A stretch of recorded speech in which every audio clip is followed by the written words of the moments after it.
أعوذ بالله من الشيطان الرجيم. بسم الله الرحمن الرحيم. الحمد لله الذي أنزل على عبده الكتاب ولم يجعل له عوجا قيما لينذر بأسا شديدا من لدنه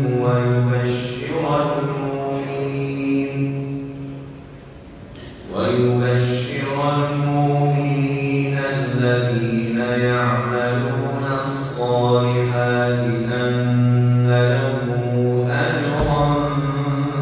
حسنا ماكثين فيه أبدا وينذر الذين قالوا اتخذ الله ولدا ما لهم به من علم ولا لآبائهم كبرت كلمة تخرج من أفواههم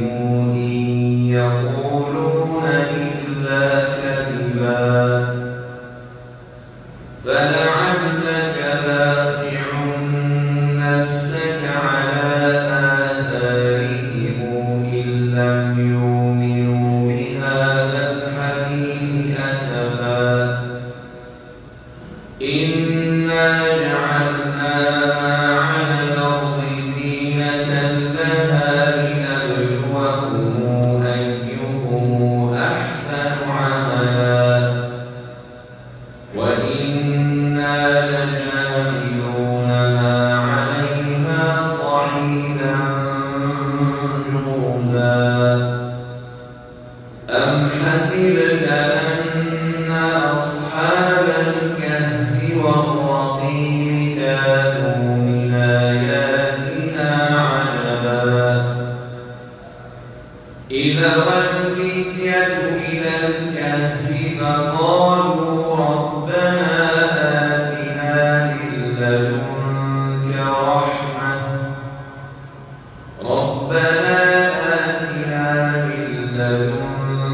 رحمة وهيئ لنا من أمرنا رشدا فضربنا على آذانهم في الكهف سنين عددا ثم بعثناهم لنعلم أي الحزبين أحصى لما لبثوا أمدا نحن نقص عليك نبأهم بالحق إنهم فتية آمنوا بربهم وزدناهم هدى وربطنا على قلوبهم إذ قاموا فقالوا ربنا رب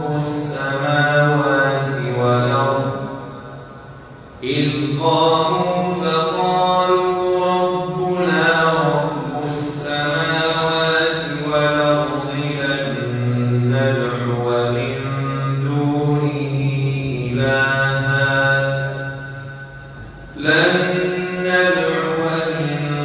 دونه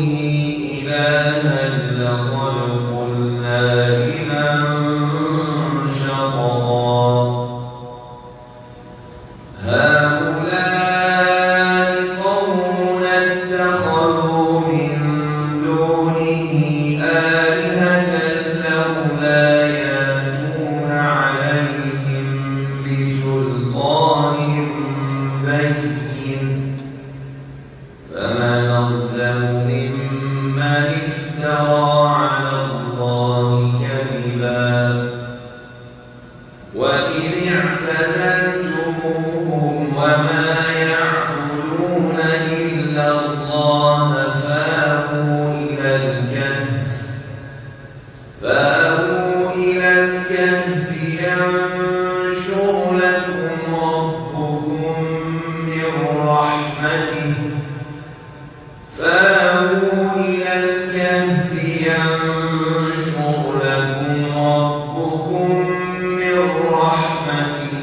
ويهيئ لكم من أمركم مرفقا وترى الشمس إذا طلعت تزاور عن كهفهم ذات اليمين وإذا غابت تقرضهم ذات الشمال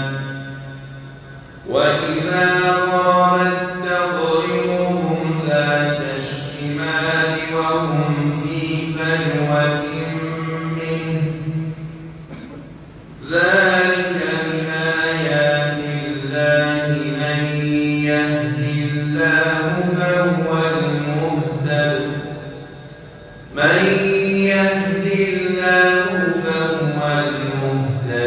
ومن يضلل فلن تجد له وليا مرشدا وتحسبهم أيقاظا وهم رقود ونقلبهم ذات اليمين وذات الشمال وكلبهم باسط ذراعيه بالوصيد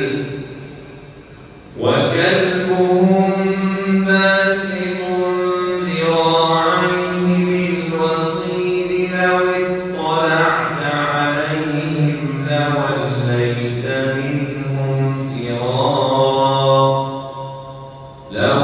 اطلعت عليهم لوليت منهم فرارا ولمليت منهم رعبا وكذلك بعثناهم ليتساءلوا بينهم قال قائل منهم كم لبثتم قالوا لبثنا يوما أو بعض يوم قال قائل منهم كم لبثتم قالوا لبثنا يوما أو بعض يوم قالوا ربكم أعلم بما لبثتم فابعثوا أحدكم بورقكم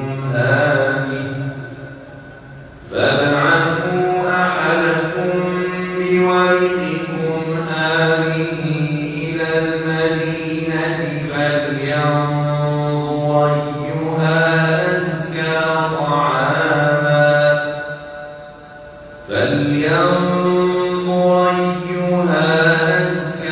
طعاما فلياتكم برزق منه وليتلطف ولا يشعرن بكم أحدا إنه إن يظهروا عليكم يرجوكم أو يعيدوكم في ملتهم ولن تفلحوا إذا أبدا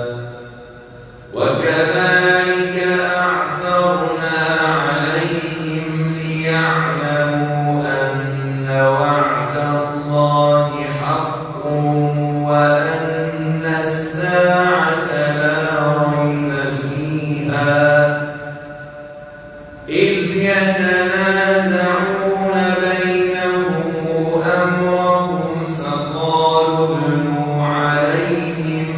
بنيانا ربهم أعلم بهم قال الذين غلبوا على أمرهم لنتخذن عليهم مسجدا سيقولون ثلاثة رابعهم كلبهم ويقولون خمسة سادسهم كلبهم رجما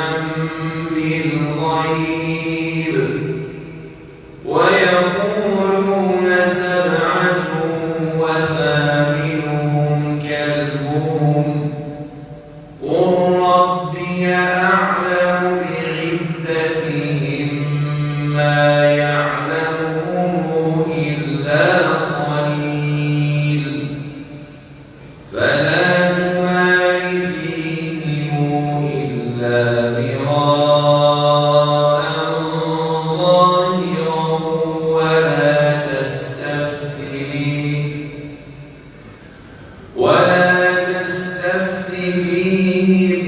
منهم أحدا ولا تقولن لشيء إني فاعل ذلك غدا إلا أن يشاء الله واذكر ربك إذا نسيت وقل عسى أن يهديني ربي لأقرب من هذا رشدا ولبثوا في كهفهم 300 سنين وازدادوا 9 قل الله أعلم بما لبثوا له غيب السماوات والأرض أبصر به وأسمع ما لهم من دونه من ولي ولا يشرك في حكمه أحدا واتل ما أوحي إليك من كتاب ربك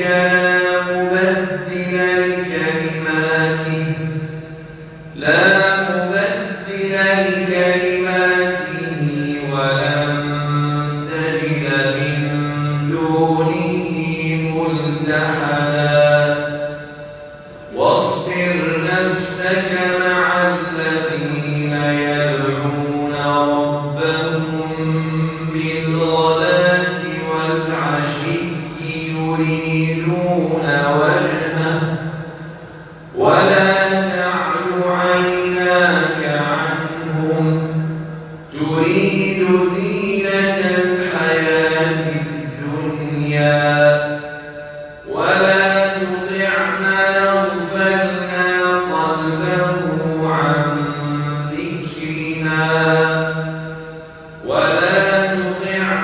أغفلنا قلبه عن ذكرنا واتبع هواه وكان أمره فرطا وقل الحق من ربكم فمن شاء فليؤمن ومن شاء فليكفر إنا أعتدنا للظالمين نارا أحاط بهم سرادقها وإن يستغيثوا يغاثوا بماء كالمهل يشوي الوجوه بئس الشراب وساءت مرتفقا إن الذين آمنوا وعملوا الصالحات إنا لا نضيع أجر من أحسن عملا أولئك لهم جنات عدن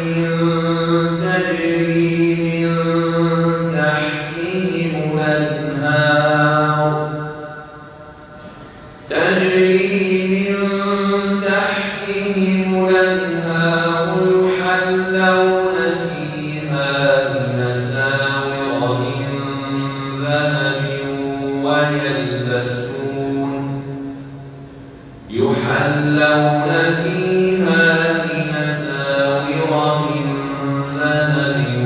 ويلبسون ثيابا خضرا من سندس واستبرق متكئين فيها على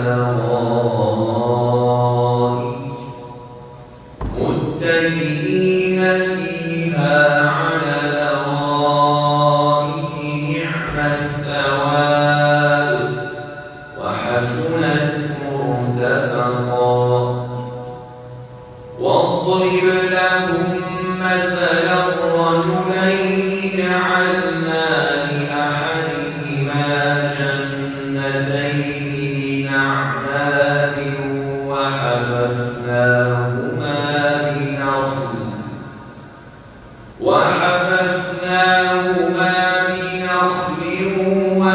وجعلنا بينهما زرعا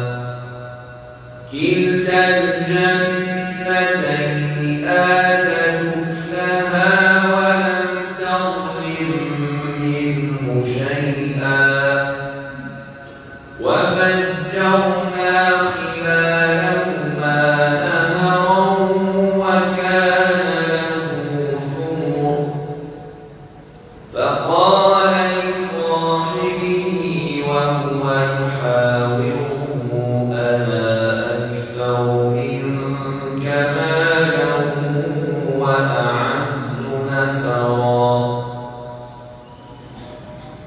ودخل جنته وهو ظالم لنفسه قال ما أظن أن تبيد هذه أبدا وما أظن الساعة قائمة ولئن رددت إلى ربي لأجدن خيرا منهما منقلبا قال له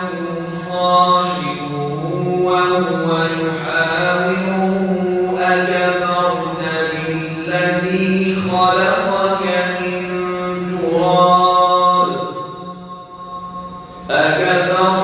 بالذي خلقك من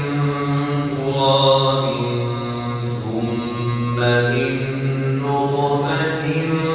ثم سواك رجلا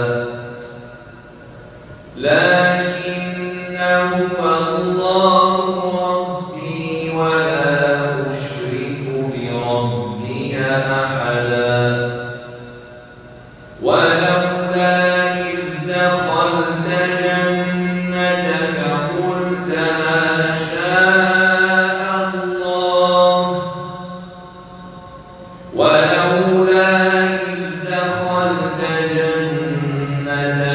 قلت ما شاء الله لا قوة إلا بالله إن ترني أنا أقل منك مالا وولدا فعسى ربي أن يؤتيني خيرا من جنتك ويرسل عليها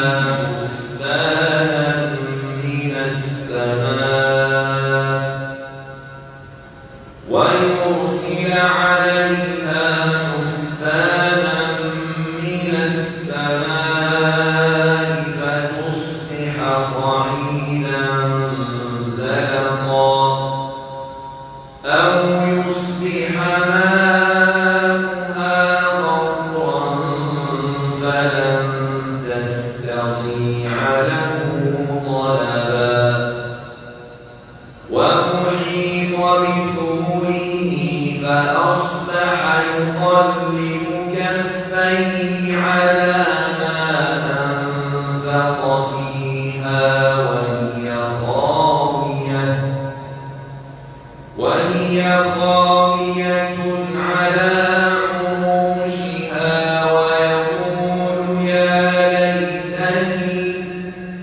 ويقول يا ليتني لم أشرك بربي أحدا ولم تكن له فئة ينصرونه من دون الله وما كان منتصرا هنالك